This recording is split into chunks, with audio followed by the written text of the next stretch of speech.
jika kandungan kejenuhan basanya lebih dari 50%, seperti saya katakan, D ini masuk ke molik. Jika kejenuhan basanya kurang dari 50%, ya, itu masuknya ke umbrik. Ini ada penjelasan sedikit di sini, ya.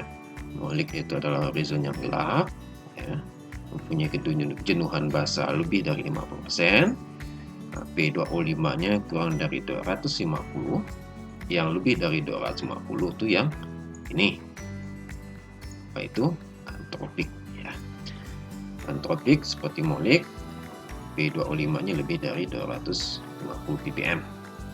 Umbrik ini seperti molik, tapi kejenuhan basanya kurang dari 50. Nah, histik ini mengandung zat organik yang lebih dari 18 sampai 12%. Ya, kisaran ini 12 sampai 18%. Ini jika kandungan liatnya kurang dari 18%. Ya, ini histik organik. Pelagen ini horizon yang gelap, tebalnya lebih dari 50 cm, terbentuk dari hasil penumpukan bahan organik yang terus-menerus selama bertahun-tahun. Ini pelagen. Melanik nih, ini ciri utamanya ada sifatnya andik, gelap. Ya. Lalu sini bagian tidak nampak ini adalah okrik, ya ini okrik, dia ini mempunyai warna yang terang. Baik, kita lihat gambarnya.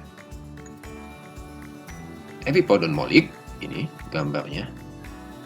Strukturnya cukup kuat, ya, tidak keras jika kering.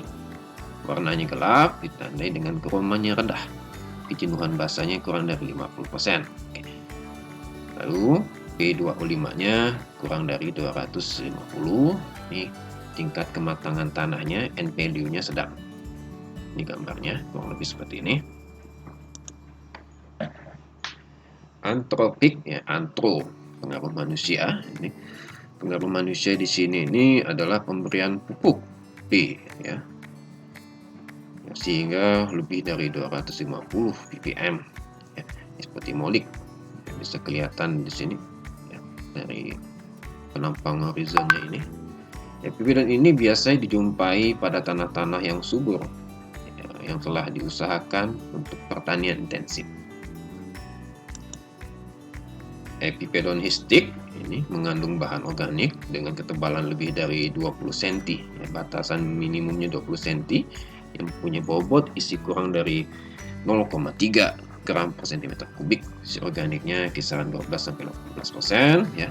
Ini kelihatan tanahnya berasal dari bahan organik. Ini ciri-ciri utama untuk pembentukan tanah gambut jika lebih dari 50 cm.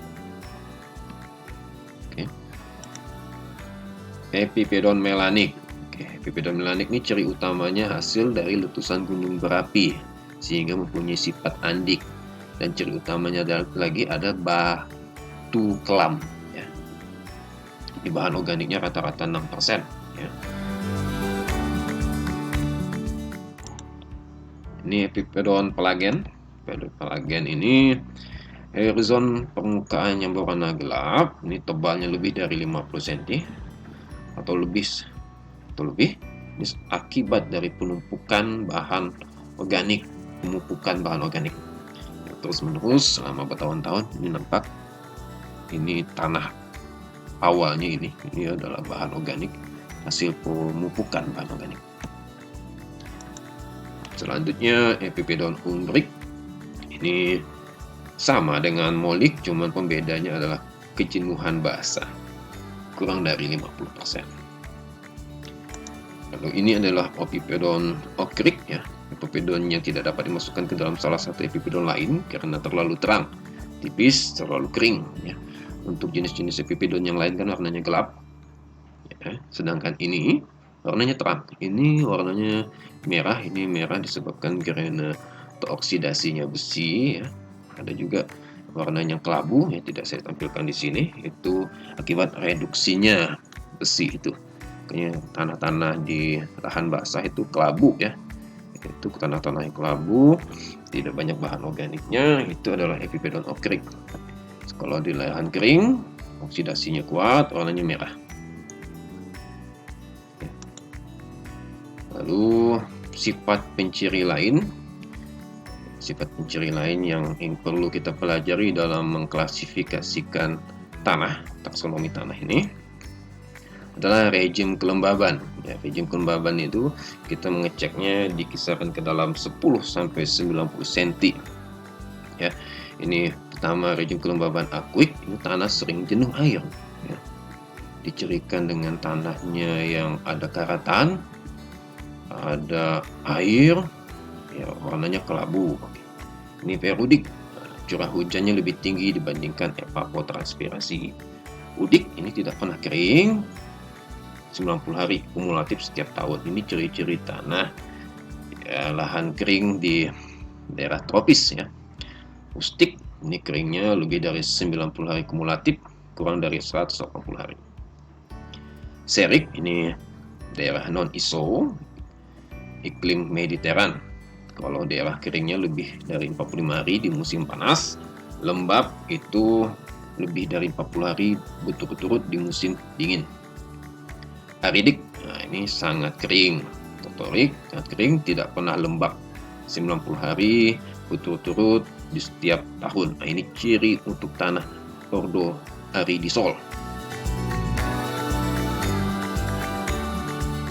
Ini ciri untuk tanah-tanah yang selalu basah. Ya. Setelah itu kita belajar tentang rejim temperatur, pengamatannya di kedalaman kurang lebih 50 cm. Ya, ini ada pergelik, ini suhu tanah rata-rata tahunannya kurang dari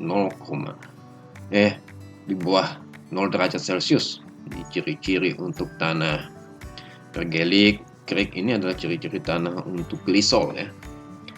Ini suhu tanah rata-rata tahunan 0 sampai 8 derajat Celcius ya. Pergelik ya, terutama pergelik. Ini untuk gelik ini adalah ciri-ciri untuk glisol. Frigid, suhu tanah rata-rata tahunan 0 sampai 8 derajat Celcius, suhu musim panas lebih dari 15 derajat Celcius. Kalau krik musim panasnya masih kurang dari 15 derajat Celcius. Mesik, ini suhu tanah rata-rata tahunannya 8 sampai 15 derajat Celcius. Jadi tinggi. Termik, ini suhu tanah rata-rata tahunan 15 sampai 22 derajat Celcius. Hipertermik, suhu tanah rata-rata tahunan lebih dari 22 derajat Celcius. Tropik, ya, ini tempat kita, suhu tanah rata-rata tahunan lebih dari 8 derajat Celcius dengan sifat ISO. Ya. Ini beda rata-rata tahunan musim panas dan musim dingin kurang dari 5 derajat Celcius. Nah, ini tropiknya. Kita kalau rejim temperatur masuk ke hipertermik.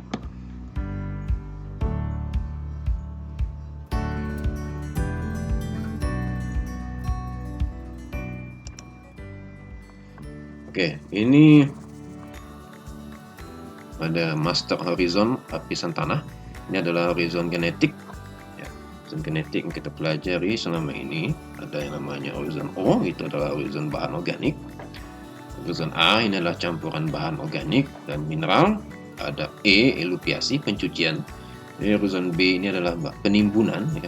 Penimbunan dari tercucinya ini timbun ke sini, ya. Bahan induk yang terlapuk, ya, ini regolit, ya. C, batuan rock, ya. Nah, ini kedalaman tanah ya, limiting zone. Nah, ini kalau kita mempelajari ini tidak selamanya tanah memiliki 1, 2, 3, 4, 5, 6 horizon genetik ini ya. Ini tergantung pada proses pembentukan tanahnya. Semakin tua tanah maka semakin terbentuklah ini. Kalau tanahnya muda mungkin hanya O saja atau A saja, AC saja gitu. Nah, yang mudah seperti tanah entisol, mungkin dia hanya ada A dan Z ya. Kalau tanah-tanah tua seperti oksisol, utisol, ya ini ada. Ya. Ini tergantung proses pembentukan tanahnya bagaimana. Ingat, proses pembentukan tanah ada penambahan, ya, ada pengurangan, ada translokasi, ada transformasi. Ya, itu. Oke, untuk kuliah ini, pengantar ini, taksonomi tanah, Saya rasa cukup ya. Tadi malam pada saat proses pembuatan video ini, saya dikejutkan dengan meninggalnya dosen kita, Pak Joni Gunawan. Beliau adalah dosen saya yang mengajarkan taksonomi tanah jam 1 malam tadi malam ya. Dengan dibuatnya video ini mungkin bisa membantu bagaimana proses pengajaran di kuliah saat ini yang serba online. Untuk mahasiswa, mohon didoakan dosen kita Pak Joni Gunawan, semoga beliau husnul khotimah ya, dan mungkin video ini juga bisa membantu menjadi amal jariah beliau, karena beliau yang pertama kali mengajarkan saya taksonomi tanah dulunya waktu S1 di Untan ya. Kita hanya bisa mendoakan buat beliau, semoga diluaskan kuburnya, dilapangkan kuburnya, terhindar dari azab kubur, ditempatkan tempat terbaik dari sisi Allah. Assalamualaikum warahmatullahi wabarakatuh.